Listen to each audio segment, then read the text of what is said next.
what role FDI and corporate transactions play in growth of the economy. So generally, to share some stats, Indian economy is expected to become a $9 trillion economy by any decent investment banks. Everybody holds this is true in 9 years from now. Okay, so in the next 9 years, we will become a $9 trillion economy. Maybe 10 years. Some people say no, not 10, 11. But that's it. Nobody says beyond that. Now, if we are going to become a $9 trillion economy, which is roughly 3 times of now, and not only that, average per capita income in India will also grow something between 2.5 to 3 times the real income, not just the inflated income, right? So that is going to be huge. The kind of businesses that we will grow, the kind of economy, and the kind of everything will change more or less, right? Next 10 years, you can't imagine what is going to happen, right? If I think of where I grew up and what was the environment and what was available, and today where I am, there's absolutely different, right? You can also relate to it, maybe, I don't know. Imagine when we were 5-year-old, 10-year-old, how things were, what was accessible in terms of education, knowledge, comforts, products, everything has changed, right? And that is nothing. The change we will see, the transformation we will experience in the next 10 years is massive. And this, don't believe me, go Google yourself, read. But where is the opportunity of lawyers in this? So one major area is transactions, M&A, FDI. So if you can throw some light on this. Sure. So before we go to FDI, let us first understand what is foreign investment. The word is simple, it's money coming in from outside India. But why do we even as lawyers talk about foreign investment? What is our role in foreign investment? So there are 2 kinds of economies. One type of economy is the countries in the world which do not regulate inflow and outflow of funds. Full capital account convertibility. Why? Because they are secure countries when it comes to their exchange situation. United States would say that even if I have no restrictions whatsoever, the money is not going to fly away. Even if it flies away, they will print more. They'll print more, but it's still not going to fly away. Most likely people will bring in more. Similarly, the Western economies, the developed economies would say we are developed enough. We are not fearful of money flying away or going away, taking flight. But countries like India and other countries, including China and other developed UK recently had a scare.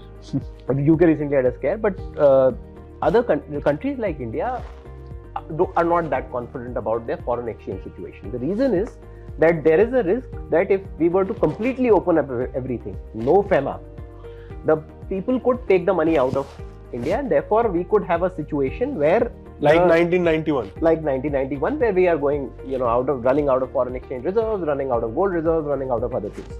So to prevent that, this happens because we have a current account deficit, right? So if we lot of things we buy from abroad, we can pay for them only in dollars.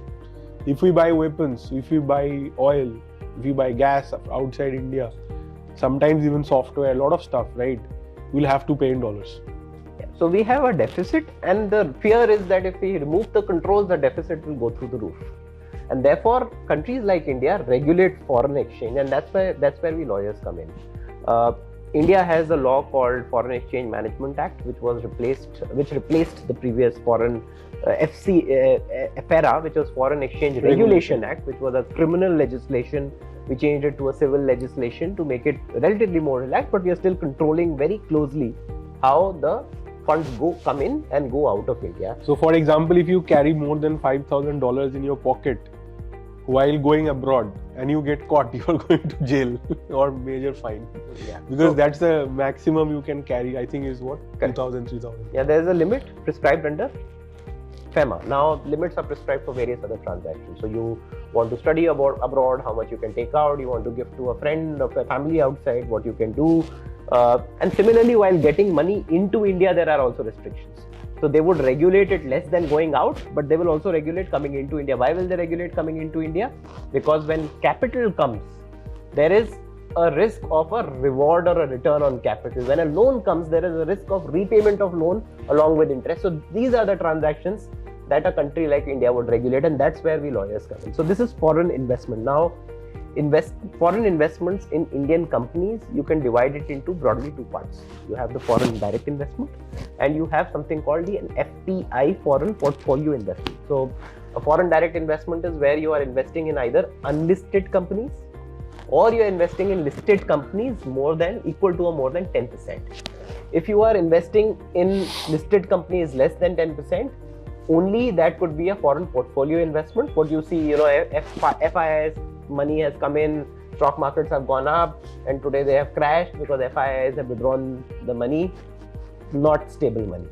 On the other hand, FDI, foreign direct investment, is stable money that comes in as a long-term strategic investment to run a business, and that has a role to play, a significant role to play in economic development of a country.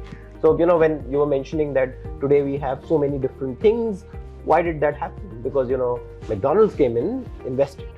You had all the big restaurant chains coming in, you had the big suppliers coming in. Take Amazon for example, Amazon, right? Or Flipkart. All of these guys coming in. Flipkart, even though established initially by Indian entrepreneurs, ultimately now foreign owned.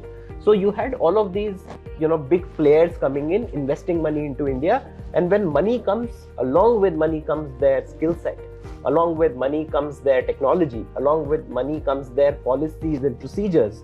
The problem that we always faced in India, we said, look at how government functions, how Indian businesses used to function back then. And now, you had the best in class businesses from around the world coming into India, giving competition to these businesses. We saw, when we saw the Standard Chartered banks and the City banks and international banks coming in, the Indian private banks were thinking that, we need to rake up our quality of services as well.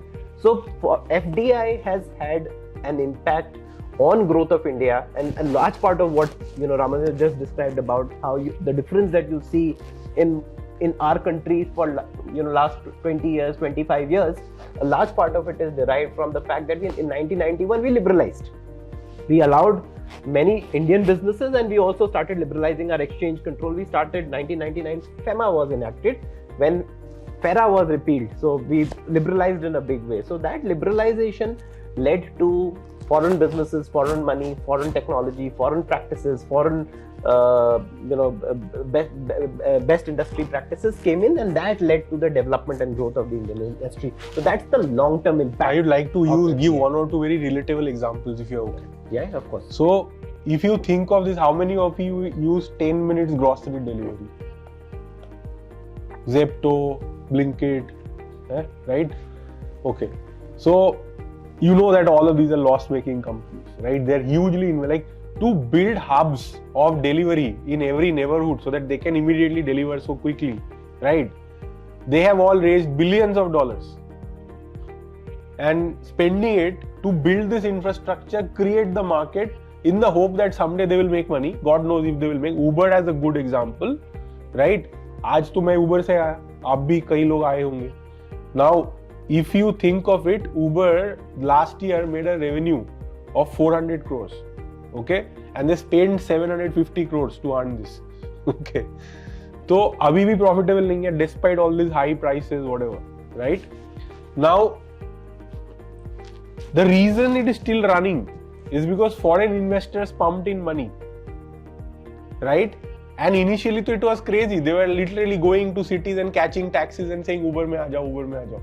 Right, and they build this thing and spend insane amount of money, and now we have something. Now there's an Indian company called Blue Smart Cab who's saying that okay, we'll also do this. Tata is giving money, Reliance is giving money to them, right? But they were not doing it before Uber. Uber was one crazy company who came and started building. Then looking at that, Ola started. Some people funded Ola, right? They also went and brought more foreign investment. Now suddenly you have this kind of thing many people may not even use Kali Pili taxi or whatever, right? Literally full change, transformation happened. BlaBlaCar, it's a French company, right? So BlaBla is a French company, right? So now the point is that complete transformation, so many jobs created, and what our lives total experience change, right? Today, if you are going to office, you don't have a car or you miss the bus or whatever, You can take a cab if you want to give an exam, whatever, right? People have this level of flexibility, life changing for many people. And this has a lot of follow-on effects on how the economy grows. Now look at Amazon, right? Or Flipkart. They raised insane amount of money. Flipkart का एक बहुत अच्छा story है. Maybe I'll tell you later about FDI. So Flipkart was one of the first e-commerce companies to figure out, and their lawyers were smart. I don't know exactly who was the lawyer, but they were able to figure out how to get FDI into e-commerce, because that time the idea was that e-commerce companies are multi-brand stores, right? So you can't take foreign direct investment in this. But they figured out a very clever structure, and they were the first one to start raising foreign investment. Okay, and once they did, everybody else followed that route. Everybody did, and because of this later they had ED investigations, this and that, but nothing stuck because they were not breaking any laws as such. It was a clever structure. That's it. So nothing happened to them. By then they had raised anyway billions of dollars, and I think $9 billion they had raised by then. And but they opened up the entire sector of e-commerce, and today life has changed. We are probably one of the most advanced e-commerce countries. By the way, I have went and traveled in many different countries in Europe, and I was shocked to see that the kind of e-commerce we have here, it's not there. They don't have, nowhere close, right? So it's shocking, but we have done that. It could happen because of this kind of investment. So FDI plays a role.